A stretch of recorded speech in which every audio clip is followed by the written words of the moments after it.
Okay, next point in defining kids' books. Well, children's books are shorter than adults' books, aren't they? Aren't they? Look at this book. This was one of the best-selling books of the last 5 years in the children's market. How many words in this? I don't know, a few hundred words. And Sam McBatney became rich through this book. And he didn't even draw the pictures. He just wrote a few words. Guess how much I love you? Bigger than the moon, bigger than the sun. You know, I've never been so jealous of a man as I've been of this guy. But some books are longer. Okay, here's Goosebumps. Goosebumps are 20,000 words. The Hobbit was 97,000 words. Harry Potter. Everybody believed that children would not take long books until, of course, the first Harry Potter book came out, which was extremely long, and each subsequent one was longer. So Harry Potter books, towards the end, were over 200,000 words long, i.e. double the length of the average adult book, which is about 120,000 words.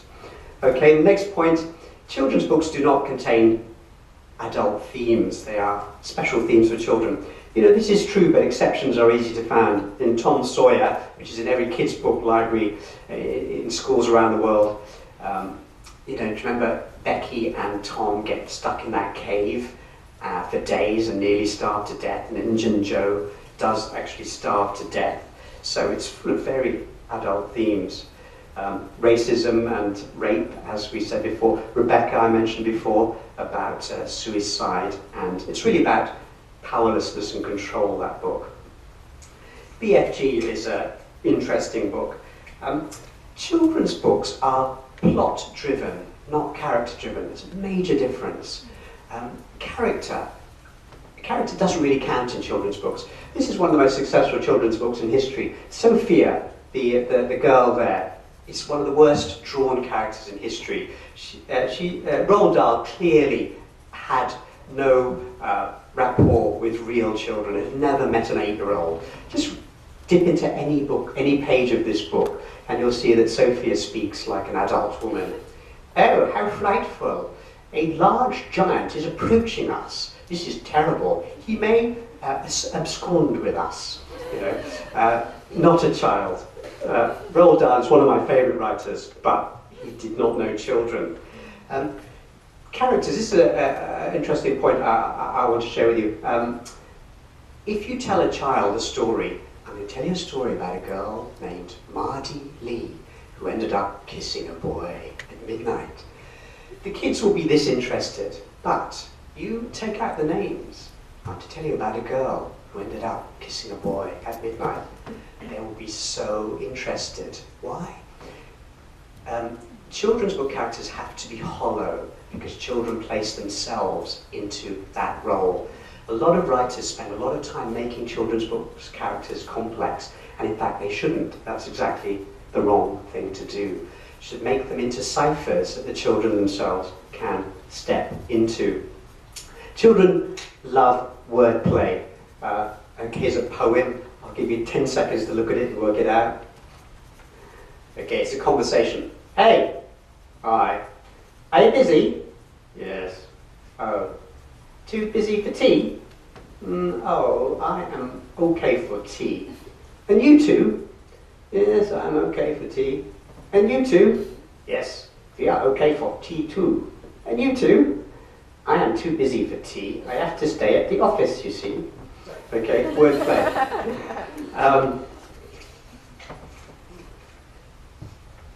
Children's story shapes are different. In adult literature, we never repeat anything. In children's literature, we have to repeat everything. Everything gets repeated. There's a magic number 3. If things happen twice, it's not enough. If things happen 4 times, it's too many. Things have to happen 3 times. 3 bowls of porridge, 3 chairs to break, 3 beds to sleep in. Okay, repetitiveness is important. 3 little pigs, what do we have here? Repeat, repeat, repeat, repeat. Okay, so that's again very different. Repeat and escalation. Children's stories have happy endings, nearly always. This is one of the very few exceptions, Hilaire Belloc. where all the kids burn to death, usually. Asian stories, by the way, are very much like this. They tend to involve a lot of death and destruction. Skellig was a wonderful book. It's a rare book where you can't tell whether the main guy, an angel, is a good guy or a bad guy. But in fact, 99% of children's books have a very clear good guy or bad guy. In adult books, we need to have complex characters. In children's books, we don't. The children's books often follow the genre of adults' books. So this is a huge seller. This is basically James Bond in children's shape. Okay, I'll just finish by just going through some of the genres of children's books. Okay, these are TV crossover books. Now this we can see is the adult romance novel, just reshaped for children. School stories, standard genres. Pony stories, standard. Animal stories, fantasy stories. Toys coming alive stories. This one is now illegal, thanks to Gollywog there. Magical world stories. Farm stories. Fairy stories. Most of these are for girls. Ballerina stories. So if you wrote a story about a fairy who was a ballerina who lived on a farm and had a pony, you'd have a guaranteed hit, okay? Most of these genres are for girls. There are a few for boys. How can you tell that's for boys? Snake coming out of a guy's mouth, that's for boys. Axe with blood on, that's for boys. Okay, bestsellers among the boys. Finish off back with this one, because children's stories, of course, have to have this undefinable thing. You can call it charm if you like, you can call it magic. They have to actually change the reader in some way. Children are impressionable, and you can see a child being transformed by a story, and they have some element of charm. This story I like. It doesn't have any child characters in. It's very short, and yet it's completely transformative for children.